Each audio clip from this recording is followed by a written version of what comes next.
समुंदर में नहा के और भी। पुलिस से तुम्हें डर नहीं लगा? मुझे सिर्फ एक चीज से डर लगता है, अपने गुस्से से। बच के रहना रे बाबा, बच के रहना रे, बच के रहना रे बाबा, तुझ पे नजर है। भारत भले ही 1947 में आज़ाद हो गया था, लेकिन गोवा पर पुर्तगालियों का कब्जा कई सालों बाद तक रहा था, इसलिए फिर इसको लेकर भी लंबी जंग चली थी। बस ऐसे में फिर रमेश बहल ने इसी पर आधारित एक फिल्म बनाई थी, पुकार, जो 16 नवंबर 1983 को रिलीज हुई थी। और फिल्म में अमिताभ बच्चन, रणधीर कपूर, जीनत अमान, टीना मुनीम व प्रेम चोपड़ा के अलावा कई और छोटे बड़े कलाकार अलग अलग किरदारों में नजर आए थे।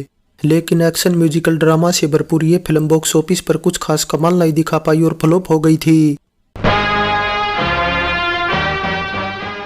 1970 में आई राजेश खन्ना की द ट्रेन, जहां बतौर प्रोड्यूसर रमेश बहल की डेब्यू फिल्म थी। वहीं 1978 में आई कस्मे वादे उनकी बतौर डायरेक्टर पहली फिल्म थी, जो अमिताभ बच्चन और रणधीर कपूर के साथ बनाई गई थी। और फिर इसके तुरंत बाद ही रमेश ने पुकार पर काम शुरू कर दिया था, लेकिन फिर कुछ वजहों से इसे बनने में देरी हो गई। और अगर देखा जाए तो एक टाइम तो ये बंद होने की कगार पर भी पहुंच गई थी, क्योंकि अमिताभ बच्चन 1982 में कुली फिल्म के सेट पर पुनीत सर गया तो बुरी तरह घायल हो गए थे और मरते मरते बचे थे। वैसे यहाँ एक इम्पोर्टेंट जानकारी ये भी दे दे कि पुकार कुली से केवल 2 हफ्ते पहले ही रिलीज हुई थी। पब्लिक की तरफ से भी इसे ठीक ठाक रिस्पॉन्स मिल रहा था, लेकिन जब कुली रिलीज हुई तो फिर पब्लिक उस पर टूट पड़ी, जिसका खामियाजा फिर काफी हद तक पुकार को उठाना पड़ा और कलेक्शन तेजी से नीचे आ गिरा। हालांकि फिर भी अमिताभ बच्चन की मौजूदगी से फिल्म कुछ थिएटर में 100 दिन पूरे करने में सफल रही। तेरा तो मैं हूँ दीवाना, तेरा तो मैं हूँ दीवाना, तेरा तो मैं हूँ दीवाना। वैसे एक बात यह भी है कि अमिताभ बच्चन के साथ कुली फिल्म के दौरान हुए हादसे के कारण ही रमेश बहल ने पुकार फिल्म का एंडिंग सीन बदला था, वरना इससे पहले फिल्म का हैप्पी एंडिंग रखा गया था और अमिताभ को मरते दिखाया जाना था। रणधीर कपूर रमेश बहल के फेवरेट एक्टर थे, जिनके साथ रमेश ने बतौर डायरेक्टर प्रोड्यूसर सबसे ज्यादा फिल्में भी बनाई थी। 1972 में आई जवानी दीवानी पहली ऐसी फिल्म थी जिसमें रमेश ने पहली बार रणधीर को कास्ट किया था, जिसके बाद फिर 74 में आई दिल दीवाना, 78 में आई कस्मे वादे, 81 में आई हर जाई व 83 में आई जानी जा तक में रमेश बहल ने रणधीर को कास्ट किया था। मार गई मुझे तेरी चढ़ती जवानी, तेरा तो मैं हूँ दीवाना। हालांकि देखा जाए तो 80 का दशक आते आते रणधीर कपूर का स्टारडम खत्म होने लगा था, जिसे लेकर फिर उनके पिता राज कपूर के माथे पर भी बल आ गया था। हालांकि रणधीर कपूर ने उस दौरान अपना करियर बचाने की भरपूर कोशिश की और सच माने तो पुकार फिल्म से रणधीर को सबसे ज्यादा उम्मीदें थी, लेकिन ये भी जब बॉक्स ऑफिस पर कोई खास कमाल नहीं दिखा पाई तो रणधीर के पास रिटायरमेंट लेने के अलावा कोई चारा नहीं था। वैसे इसके बाद रणधीर की रेखा के साथ एक फिल्म खजाना जरूर 1987 में रिलीज हुई थी, लेकिन ये कई सालों सेट की फिल्म थी, इसलिए फिर रणधीर कपूर पिता राज कपूर की मौत के बाद आर के बैनर को संभालने लगे। और 1991 में आई हिना, 96 में आई प्रेम ग्रंथ और 99 में आई अब लौट चले आर के बैनर के तले ही बनी फिल्में थी। वैसे रणधीर कपूर ने फिर इसके बाद बतौर एक्टर 1999 में आई मदर फिल्म से कमबैक भी किया था, लेकिन अनफॉर्चुनेटली ये फिल्म भी बॉक्स ऑफिस पर कुछ खास कमाल नहीं दिखा पाई थी। सेलेब्स की लाइफ और फिल्मों की शूटिंग के दौरान कई ऐसे किस्से जुड़े होते हैं जो बरसों बाद भी याद किए जाते हैं, इसलिए पुकार फिल्म की शूटिंग के दौरान भी एक ऐसा ही दिलचस्प वाकया हुआ था जो आज इतने बरस बीत जाने के बावजूद मुस्कुराने पर मजबूर कर देता है। अब अमिताभ को सदी का महानायक, शहंशाह, बिग बी, लंबू समेत न जाने कितने ही नामों से जाना जाता है, लेकिन शायद आपको पता नहीं कि पुकार फिल्म ने उन्हें सुप्रीमो बना दिया था। दरअसल बात कुछ यूं हुई कि अमिताभ और रणधीर अपनी टीम के साथ गोवा में शूटिंग कर रहे थे, लिहाजा उनकी एक झलक पाने के लिए लोग शूटिंग लोकेशन पर जमा हो जाते थे। इसलिए फिर अमिताभ बच्चन की फैन फॉलोइंग और पॉपुलैरिटी को देखते हुए रणधीर कपूर ने मस्ती मजाक में उन्हें यूं ही सुप्रीमो कह दिया, लेकिन उन्हें क्या पता था कि आगे चलकर ये नाम कमाल करने वाला है। कौन हो तुम?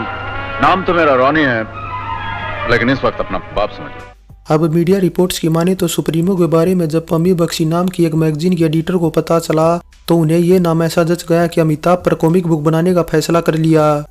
इसलिए ये आइडिया जब अमिताभ को भी पसंद आया तो फिर कॉमिक बुक पर काम शुरू हो गया। हालांकि अब आपको ये जानकर हैरानी होगी कि अमिताभ बच्चन के कॉमिक किरदार के लिए बतौर स्क्रिप्ट सलाहकार सिने जगत के प्रसिद्ध राइटर गुलजार भी जुट गए थे। बस ऐसे में फिर 80-90 के दशक के पॉपुलर अमर चित्रकथा के पेंटर ने अपनी कुची चलाई और इस तरह तैयार हो गया एडवेंचर ऑफ अमिताभ, जिसे हिंदी में किस्से अमिताभ के नाम से छापा गया था। वैसे इस कॉमिक के लिए अमिताभ बच्चन को खास लुक में डालने के लिए उन्हें रेड कलर की ड्रेस व आंखों पर बड़ा सा चश्मा लगाए दिखाया गया था। इसके अलावा अमिताभ के इस किरदार के साथ उनके दो दोस्त विजय और एंथनी भी गढ़े गए थे, और इतना ही नहीं बल्कि एक बाज भी इनका साथी था। बस इस तरह फिर देखते ही देखते कॉमिक बच्चों के बीच काफी पॉपुलर हो गई और काफी टाइम तक ये पब्लिश होती रही थी। आमतौर पर कई बार ऐसा होता है कि बच्चे अपने मम्मी पापा के साथ शूटिंग सेट पर जाते रहते हैं, इसलिए जब पुकार फिल्म की शूटिंग चल रही थी तो रणधीर कपूर की छोटी बेटी करीना भी एक दिन अपने पापा के साथ सेट पर पहुंची थी। लेकिन इत्तेफाक से उस दिन अमिताभ बच्चन और रणधीर के बीच फाइट सीन फिल्माया जाना था, इसलिए फिर जैसे ही डायरेक्टर का इशारा मिला अमिताभ ने रणधीर को पीटना शुरू कर दिया। बस ऐसे में फिर कोई 3-4 साल की रही करीना को ये सच्ची घटना लगने लगी और वे अपने पापा के लिए जोर जोर से रोने लगी। और इतना ही नहीं बल्कि नन्ही करीना भागकर अमिताभ के पास पहुंच गई और उनके पैर पकड़ लिए व रोते हुए बोली, मेरे पापा को मत मारो प्लीज। इसलिए फिर मासूम करीना की इस हरकत पर सेट पर मौजूद सभी लोग हंसने लगे थे। वैसे करीना के साथ तब एक और वाकया ये भी हुआ कि वे अमिताभ बच्चन की तरफ इतनी तेज दौड़ी थी कि गिरने से उनके पैर में चोट भी लग गई थी, जिसके बाद फिर अमिताभ ने ही उन्हें पुचकारते हुए उनकी चोट पर मरहम लगाया था। अभिषेक बच्चन को आज भी याद है कि पुकार फिल्म की शूटिंग के दौरान वे कोई 6-7 साल के थे और सेट पर शरारत करने से उन्हें व उनके दोस्त गोल्डी बहल को सजा मिली थी। अभिषेक बच्चन बताते हैं कि जब फिल्म का क्लाइमैक्स गोवा में फिल्माया जा रहा था तब वे रमेश बहल के बेटे गोल्डी बहल के साथ इस फिल्म की शूटिंग देखने गए हुए थे, इसलिए फिर वहां वे नकली तलवारें देखकर एक्साइटेड हो गए और फिर जब ये तलवारें उनके हाथ लग गई तो उन्होंने इनके साथ खेलना शुरू कर दिया। लेकिन खेलते खेलते ये तलवारें टूट गई, जिसके बाद रमेश बहल ने उन्हें फौरन होटल भगा दिया था। पुकार एकमात्र ऐसी फिल्म है जिसमें टीना मुनीम ने अमिताभ बच्चन के साथ काम किया है, लेकिन टीना को अपनी जिंदगी का सबसे बड़ा झटका तब लगा जब एक दिन उन्हें बताया गया कि पुकार फिल्म की शूटिंग ऑलमोस्ट पूरी हो चुकी है। इसलिए फिर वे काफी उलझन में पड़ गई, क्योंकि फिल्म में उनके एक गाने समेत कोई 4-5 सीन ही थे। वैसे बता दे टीना ने ये फिल्म देवानंद के साथ की अपनी डेब्यू फिल्म देश परदेश के बाद ही साइन की थी, इसलिए फिर पुकार ऐसी फिल्म है जिसमें देवानंद की खोज रही जीनत अमान और टीना मुनीम दोनों साथ नजर आई हैं। आशुतोष राणा मीडिया को दिए अपने एक इंटरव्यू में बताते हैं कि जब मुंबई के पॉश क्लब में पुकार फिल्म की शूटिंग चल रही थी तब परिवार के इस क्लब का मेंबर होने से उन्हें भी इस फिल्म की शूटिंग देखने का मौका मिल गया था। अब आशुतोष भी अमिताभ बच्चन के काफी बड़े फैन थे, सो इसलिए वे उनसे मिलने के लिए पूरा दिन इंतजार करते रहे।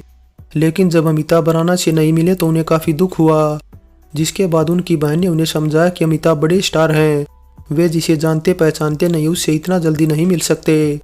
वैसे बता दे पुकार फिल्म की शूटिंग के दौरान आशुतोष राणा कोई 15 साल के थे। अमिताभ बच्चन और खूबसूरत जीनत अमान की जोड़ी की गिनती किसी जमाने में बॉलीवुड की हिट जोड़ियों में होती थी। दोनों ने साथ में कई हिट फिल्में दी थी, लेकिन पुकार 80 के दशक की दोनों की साथ में रिलीज हुई लास्ट फिल्म थी, क्योंकि इसके बाद फिर अमिताभ जहां अपना राजनीतिक करियर चमकाने में लग गए, वहीं जीनत ने 1985 में मजर खान से शादी कर अपना घर बसा लिया। इसलिए फिर पुकार के बाद ये जोड़ी लास्ट बार जिस फिल्म में नजर आई वो थी बूम, जो 2003 में रिलीज हुई थी। किसी जमाने में यश चोपड़ा के असिस्टेंट रहे व दूसरा आदमी बसेरा समेत कई फिल्मों के डायरेक्टर रहे रमेश तलवार ने पुकार फिल्म के सेट पर टीना मुनीम के भतीजे करण साग और रमेश बहल से मिलवाया था, जिसके बाद रमेश ने फिर उन्हें अपनी अगली फिल्म जवानी में भी कास्ट किया था। वैसे यहाँ एक इम्पोर्टेंट जानकारी दे देगी, करण ने पुकार फिल्म के सेट पर एक असिस्टेंट के तौर पर यूनिट के लिए कई काम किए थे। पुकार फिल्म में संगीत दिया R.D. बर्मन ने, वहीं गाने लिखने का काम किया गुलशन बावरा ने, जिनके लिखे 6 गाने रखे गए हैं ऑडियो एल्बम में। तू मैके मत जइयो मेरी जान, तू मैके मत जइयो, हारेंगे या मर जाएंगे वो धमाका कर जाएंगे। अब बॉक्स ऑफिस पर बेशक पुकार फिल्म कोई खास कमाल नहीं दिखा पाई हो, लेकिन इसका गीत संगीत हिट था और मोस्टली गाने पसंद किए जाते रहे हैं। वैसे R.D. बर्मन का गाया समुद्र में नहागे तो सदाबहार गाना है, जिसे अगर हम आज भी सुनते हैं तो मन गुनगुनाने लगता है। हालांकि इस गाने के बनने का किस्सा भी बड़ा ही कमाल का है, क्योंकि दरअसल इस गाने के बोल गुलशन बावरा ने लिखे हैं, लेकिन जानने वाली बात यह है कि उनके माइंड में आखिर इस तरह के बोल आए कहाँ से। सो गुलशन खुद अपने एक इंटरव्यू में ढक्कन पार्टी का किस्सा बता दे जो खंडाला में हो रही थी, और ये वही टाइम था जब पुकार फिल्म की शूटिंग भी चल रही थी। वैसे इसे ढक्कन पार्टी नाम इसलिए दिया गया क्योंकि यहाँ सब ढक्कन में शराब पीते थे, इसलिए फिर इस पार्टी में R.D. बर्मन के साथ गुलशन बावरा भी मौजूद थे। और तभी वहां पर एक गाड़ी आकर रुकी और गाड़ी से जिन्नत अमान नीचे उतरी। हालांकि मौसम तब बरसात का था, सो जिन्नत जैसे ही गाड़ी से उतरी उनका पैर फिसल गया और पानी में गिर कर भीग गई। इस तरह फिर जिन्नत ने उठकर जब R.D. बर्मन और गुलशन बावरा की तरफ देखा तब बावरा के मुंह से निकल गया, भीगने के बाद तो जिन्नत और भी खूबसूरत लग रही है। बस फिर क्या था, गुलशन को गाने के बोल मिल गए। किशोर दा अमिताभ बच्चन के फेवरेट गायक थे और उनकी फिल्मों के लिए मोस्टली गाने गाया करते थे। लेकिन पुकार ऐसी फिल्म थी जिसमें अमिताभ बच्चन के लिए सभी गाने R.D. बर्मन ने गाए थे, वहीं किशोर दा ने रणधीर कपूर के लिए गाए थे। अब मीडिया रिपोर्ट्स की माने तो शायद ऐसा इसलिए हुआ क्योंकि अमिताभ ने किशोर दा की एक फिल्म में गेस्ट अपीयरेंस देने से इनकार कर दिया था। हालांकि बाद में जब दोनों के बीच सब नॉर्मल हुआ और दोबारा बातचीत शुरू हुई तब किशोर दा ने अमिताभ के लिए शहंशाह और तूफान के लिए गाने गाए थे। मीडिया रिपोर्ट्स की माने तो 1977 में सोहराब मोदी ने भी पुकार टाइटल से एक मल्टी स्टारर फिल्म बनाने का फैसला किया था, जिसमें उन्होंने दिलीप कुमार, राज कपूर, शशि कपूर, संजीव कुमार, सायरा बानो, राखी, शबाना आजमी व प्राण जैसे मंजे हुए सितारों को ऑलमोस्ट साइन भी कर लिया था। लेकिन फिर आखिरकार ये फिल्म ठंडे बस्ते में चली गई क्योंकि सभी सितारे अपनी भूमिकाएं बढ़ाने की मांग करने लगे थे। वैसे पुकार टाइटल की अगर ओवरऑल बात करें तो इस टाइटल से पहली फिल्म जहां 1939 में रिलीज हुई थी, वहीं अमिताभ बच्चन की पुकार के बाद अनिल कपूर की भी एक फिल्म 2000 में रिलीज हुई थी। कई बार जब हम फिल्म देखते हैं तो सितारों की लुक हमें कहीं ना कहीं किसी दूसरी फिल्म में देखी पहचानी लगती है, इसलिए कुछ ऐसा ही पुकार फिल्म में बच के रहना रे बाबा गाने में रणधीर कपूर के लुक के साथ भी था, जिनकी लुक 1981 में खून और पानी फिल्म के कंगना पहना गाने में फिरोज खान की इस लुक से काफी हद तक इंस्पायर्ड थी। इसके अलावा फिर अमिताभ बच्चन की मूंछों वाली लुक भी ऐसी थी जो रमेश बहल की बनाई 1978 में एक कसमें वादे के बाद दोबारा रिपीट हुई थी, और फिर आगे चलकर 1991 में इंद्रजीत में भी अमिताभ की सेम यही लुक थी। कहते हैं जब तक बंदूक में आखिरी गोली होती है जंग जीती जा सकती है। तेरे लिए, तू मेरे लिए, कभी कई दिन क्यों जाने दे। फाइनली पुकार फिल्म बेशक बॉक्स ऑफिस पर ज्यादा कमाल नहीं दिखा पाई हो, लेकिन फिर भी इसकी गिनती पॉपुलर फिल्मों में होती है, खासकर अपने बेहतरीन गीत संगीत की वजह से और अमिताभ बच्चन व जिन्नत अमान पर फिल्माए समुद्र में नहा के गाने की वजह से। सो पुकार फिल्म पर हमारी ये पेशकश कैसी लगी नीचे कमेंट कर बताएं। अच्छी लगी है तो लाइक करें और चैनल को सब्सक्राइब करें। सो चलते हैं, फिर मिलेंगे एक और नई वीडियो के साथ।